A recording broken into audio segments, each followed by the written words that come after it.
অচেনা ফ্রেন্ড। আজকে আমার ফার্স্ট ব্লগ। তো প্রথমে কি বলে শুরু করবো আমি এটা বুঝতে পারছি না। আমাকে দেখে কারো গরম লাগছে নাকি? কারণ এই গরমের মধ্যে আমি চুল খোলা রেখে ভিডিও করছি, আর আপনাদের অনেকেরই অস্বস্তি লাগতে পারে, যা প্রচণ্ড গরম পড়েছে।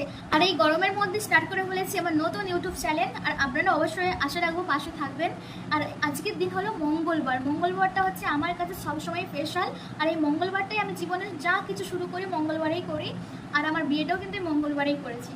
চলুন আমার পরিচয়টা আপনাদেরকে দিয়ে দিই। আমার নাম আবৃতি, আমার বাড়ি পশ্চিম মেদিনীপুর জেলার ছোট্ট একটি শহর ঘাটাল থেকে আমি ভিডিওটি করছি। আমার এই ভিডিওটি ভালো লাগলে অবশ্যই পাশে থাকবেন, সাথে থাকবেন, এবং যারা যারা দেখছেন আপনাদের নামটা কমেন্ট বক্সে জানাবেন। আর প্রথমেই ভিডিও করে আমি এত সুন্দর একটা স্টুডিওর মাঝে কথা বলছি, কী ব্যাপার? এত সুন্দর স্টুডিওটা আমি রেডি করলাম কী করে? এত সুন্দর স্টুডিও যে কী করে রেডি করেছি, কেন করেছি, কি করি আমি, সব আমার ছোট ছোট মিনি ব্লগ আপনাদের মাঝে তুলে ধরবো। তো যাই হোক, আজকের জন্য ছোট মিনি ব্লগটা আমি তৈরি করছি। তো সাথে থাকুন, ভালো লাগলে অবশ্যই সাবস্ক্রাইব করে দেবেন এবং পাশে থাকা বেল আইকনটা অন করে দেবেন, যাতে আমার প্রত্যেকটা ভিডিও আপনাদের মাঝে পৌঁছায়।